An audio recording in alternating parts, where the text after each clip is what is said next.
I think he just got me to trust him. And so I think that's just what you call the grooming process. I mean, at the time, I just had no idea what was happening. And he dictated how how I should be pursuing an art career in his way, in his manner. He was very, very persistent, in his dictation. You're going to go to this school, take these types of classes, you need this type of degree. When Lisa and I knew Jeffrey, we just knew him as this kind of like old creepy guy who had a lot of money and he liked having a lot of girls around him. As the years went on, after I left, I started, Googling his name. I started seeing him with more powerful people. And then as the years went on, he started engaging in even worse behavior than what I remembered.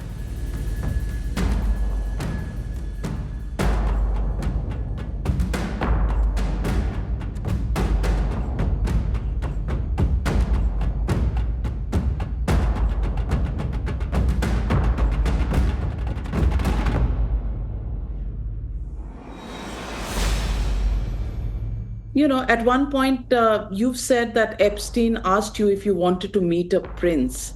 So clearly, there were royals, and there were, some of those people in the circle of power who might still exist today. I was referring to the first time that I met him. That's what he said to me. The very first time. And could you identify some of those royal princes? Well, I mean, the reason why I spoke out in 2020 was because I had met a prince, and I had a girlfriend who allegedly had said that, Jeffrey made her do something with a prince.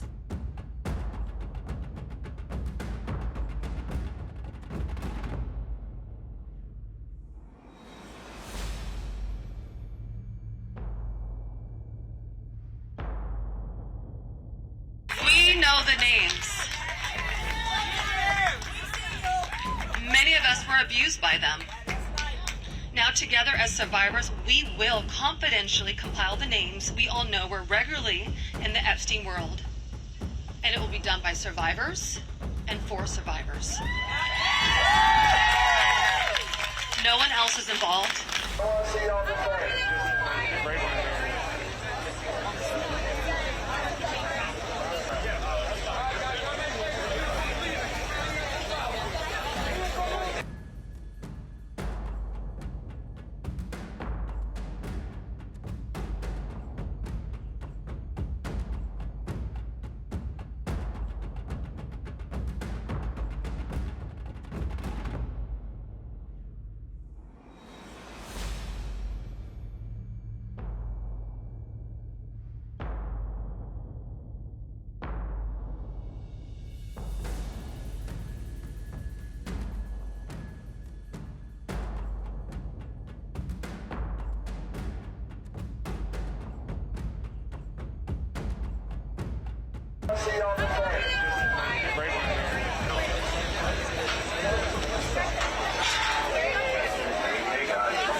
Why is it that something is being held back, and that is really upsetting all of those victims and all of those survivors out there? I think maybe a lot of those names may be names that we are familiar with. That's my suspicion. It's obviously, like Lisa said before, they're powerful names or people who have power. Otherwise, if they didn't have power, they would have released their names. If there is a list. I know for a fact that there are men who were involved who were doing things with the girls. I met a few of those men. I didn't do anything with them, but I met them in Florida. So is there a list? Is there an actual client list? An Excel spreadsheet? I doubt it. It's not something that they would have kept in a journal. I think this is all a list that was memorized. if that makes any sense. So who were these politicians, billionaires, royals? I'm not asking names. I'm just saying who were these people? Profile. So from my own witness account, when I was in Florida, I met two different men, and they were older. I didn't know who they were. I don't remember their names. I don't even know if I was introduced to them by their first name. I was just kind of like shown around, like I was a piece of merchandise by Jeffrey and Ghislaine in Palm Beach. And I was taken out. He had a photograph of me on his desk, and it was lined up in a way where it didn't look like a photo that he was looking at. It was a photograph that was clearly facing the opposite direction. So if you walked into the living room, you would see my photograph along with a group of other girls and all of their pictures. So this was my experience in Florida, and they held me in the house. I didn't even realize that it wasn't a vacation, that I was there for a different reason other than taking, a week vacation, a break, or staying with a friend. They never really took us out. We didn't have money. There was another girl with me there. We weren't taken to the beach. This is Palm Beach. I was expecting to at least see some sand. We didn't see any sand.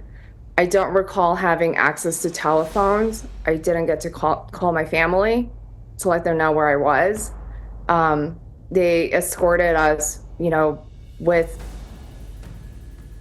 either, I think it was Jeffrey who was actually driving us around everywhere. And the only times we actually went out were the times where he showed us to other men. You said President Trump wouldn't be on that list.